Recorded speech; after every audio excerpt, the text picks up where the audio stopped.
విమర్శకు ప్రతి విమర్శ, కౌంటర్ కు రీకౌంటర్.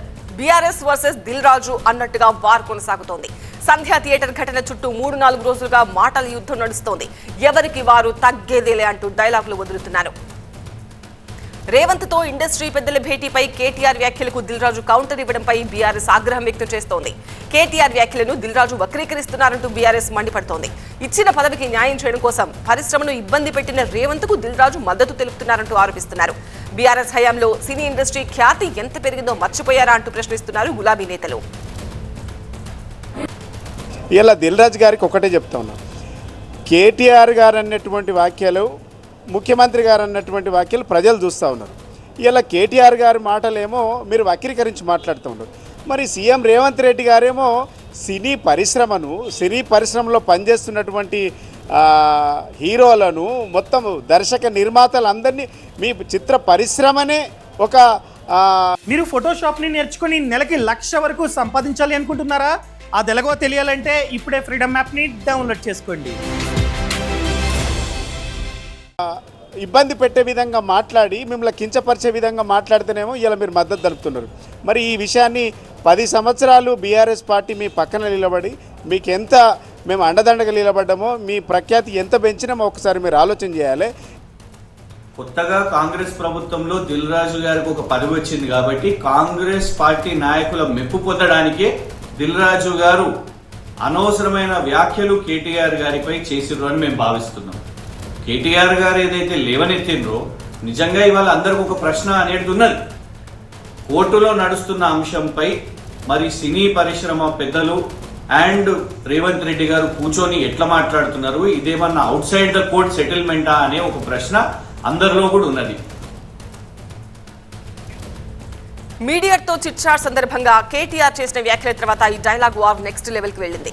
సంధ్యా థియేటర్ ఘటన సెటిల్ అయిపోయి ఉండొచ్చు, సినిమా పేరుతో ఫిల్మ్ ఇండస్ట్రీ వాళ్ళు సీఎం దగ్గరకు వెళ్లి సర్దుబాటు చేసుకుని ఉండొచ్చు అని కేటీఆర్ అనుమానం వ్యక్తం చేశారు. రహస్య ఒప్పందాలేవో జరిగాయి కాబట్టి ఇండస్ట్రీ పెద్దలు సైలెంట్ అయిపోయారంటూ కేటీఆర్ కామెంట్ చేశారు. కేటీఆర్ చేసిన ఈ వ్యాఖ్యలకు FDC chairman Dil Raju counter ఇచ్చారు. రాజకీయ దాడులు, ప్రతి దాడులకు ఇండస్ట్రీని వాడుకోవద్దంటూ దిల్ రాజు లేఖ రాశారు. ఇండస్ట్రీ పెద్దలు చాటుమాటుగా సీఎం రేవంత్ రెడ్డితో భేటీ కాలేదన్నారు దిల్ రాజు. బహిరంగంగానే సమావేశం జరిగిందన్నారు ఆయన. తెలుగు చిత్ర పరిశ్రమ బాగోగుల గురించి అత్యంత స్నేహపూర్వకంగా, ఎలాంటి దాపరికాలు లేకుండా జరిగిన ఈ సమావేశం పట్ల చిత్ర పరిశ్రమ చాలా సంతృప్తిగా ఉందన్నారు దిల్ రాజు. కేటీఆర్ పై దిల్ రాజు వ్యాఖ్యలకు బీఆర్ఎస్ నేతలు కౌంటర్ ఇచ్చారు. బీఆర్ఎస్ హయాంలో తెలుగు చిత్ర పరిశ్రమకు అందించిన ప్రోత్సాహాన్ని మరిచిపోయి దిల్ రాజు మాట్లాడుతున్నారంటూ ఆగ్రహం వ్యక్తం చేస్తున్నారు బీఆర్ఎస్ నేతలు. ఓవరాల్ గా సంధ్యా థియేటర్ ఘటన ఇప్పుడు బీఆర్ఎస్ వర్సెస్ దిల్ రాజు అన్నట్టుగా మారిపోయిందా? మరింత సమాచారం టీవీ ప్రతినిధి రాకేష్ నుండి తెలుసుకుందాం. రాకేష్, తాజాగా కౌంటర్లు, ప్రతి కౌంటర్లు నడుస్తూ ఉన్నాయి. సో ఇది ఎటు టర్న్ తీసుకోబోతోంది?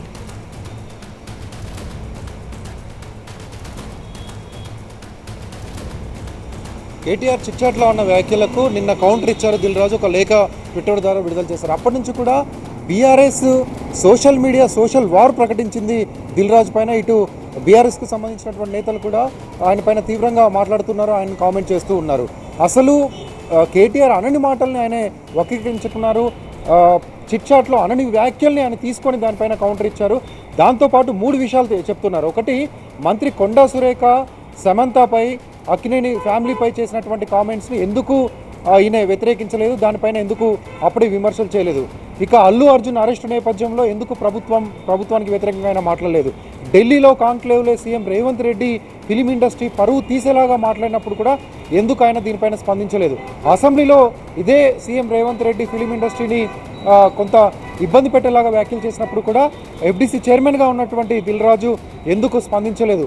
కానీ ఇప్పుడు కేటీఆర్ అనని మాటల్ని తీసుకొని మరీ ఆయన పైన కామెంట్ చేస్తున్నారు, ఆయన విమర్శిస్తున్నారు అంటూ చెప్తూ ఉన్నారు.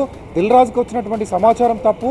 ఆయనకేదో చైర్మన్ పదవి ఇచ్చారని ఫిలిం ఇండస్ట్రీని మొత్తం ప్రభుత్వానికి మద్దతుగా ఉంటుందని మద్దతుగా పలికేలాగా ఆయన వ్యవహరించడం తప్పు. 10 ఏళ్ళు ఈ ఫిలిం ఇండస్ట్రీని పూర్తిగా కాపాడిన ప్రభుత్వం బీఆర్ఎస్ ప్రభుత్వం. 10 ఏళ్ళు సపోర్ట్ చేశాం. ఇప్పుడు ప్రభుత్వం మారగానే ఇమీడియట్గా వెళ్ళడం కరెక్ట్ కాదు. దాంతోపాటు ఎర్రోల శ్రీనివాస్ అయితే ఒక అడుగు ముందుకేసి దిల్ రాజు కాదు, సోషల్ మీడియాలో అంతా ఆయన డీల్ రాజు అంటున్నారు. ఫిలిం ఇండస్ట్రీని తీసుకొచ్చి ముఖ్యమంత్రి దగ్గర కూర్చోబెట్టేదో సెటిల్మెంట్ చేశారనే అనుమానాలు కనిపిస్తున్నాయి. ప్రజలు కూడా అదే చర్చించుకుంటున్నారు అంటున్నారు. ఇక ఈ రోజు కూడా మరొక చిట్చాట్లో కేటీఆర్ మాట్లాడారు. ఫిలిం ఇండస్ట్రీకి సంబంధించి దిల్ రాజుకి సంబంధించినటువంటి కౌంటర్కి సంబంధించి కూడా మళ్ళీ కొంత ఆయన వ్యాఖ్యలు చేశారు. దిల్ రాజుకు 2-3 సినిమాలు రిలీజ్ ఉన్నాయి కాబట్టి ఆయన అట్లా మాట్లాడాల్సి వస్తుంది అనుకుంటున్నాను.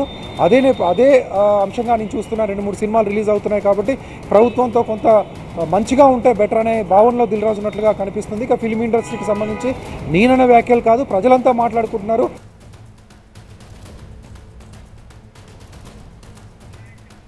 జరిగినట్టుగా మాట్లాడుకుంటున్నారు కాబట్టి అదే విషయాన్ని నేను చెప్పాను అంటూ కేటీఆర్ చెప్పారు.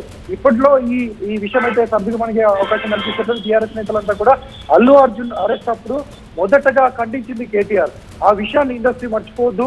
దిల్ రాజు ఎఫ్డీసీ చైర్మన్ గా ఆయన ప్రభుత్వం అవకాశం ఇచ్చింది కాబట్టి ప్రభుత్వం తరఫున మాట్లాడుతున్నారా లేదా ప్రొడ్యూసర్ గా ఇండస్ట్రీ పెద్దగా మాట్లాడుతున్నారా? ఇండస్ట్రీ పెద్దగా ఒక స్టార్ ప్రొడ్యూసర్ గా ఆయన లేఖ రాస్తుంటే దాన్ని మేము గౌరవించే వాళ్ళం. కానీ ఎఫ్డీసీ చైర్మన్ గా కేటీఆర్ విమర్శిస్తూ ఎలా లేఖ రాస్తారు? ప్రభుత్వం ఇచ్చినటువంటి పదవిలో ఆయన ప్రతిపక్షాలను విమర్శిస్తున్నారంటే ఆ ప్రభుత్వంలో ఉన్నట్లుగా, ప్రభుత్వం తరఫున మాట్లాడుతున్నట్లుగా మేము భావించాల్సి వస్తుంది అంటున్నారు. ఈ రోజు కూడా ఇంకొంతమంది మాట్లాడారు. తర్వాత దిల్ రాజు కానీ ఫిలిం ఇండస్ట్రీ నుంచి కానీ ఎవరైనా స్పందిస్తారా కేటీఆర్ వ్యాఖ్యల పట్ల కానీ, ఆ తర్వాత జరుగుతున్నటువంటి దుమారం పట్ల కానీ, దిల్ రాజు పైన సోషల్ మీడియాలో టీఆర్ఎస్ చేస్తున్నటువంటి అటాక్స్ పట్ల కానీ వీటిపైన ఎవరైనా మాట్లాడతారో చూడాలి. రైట్ రాకేష్.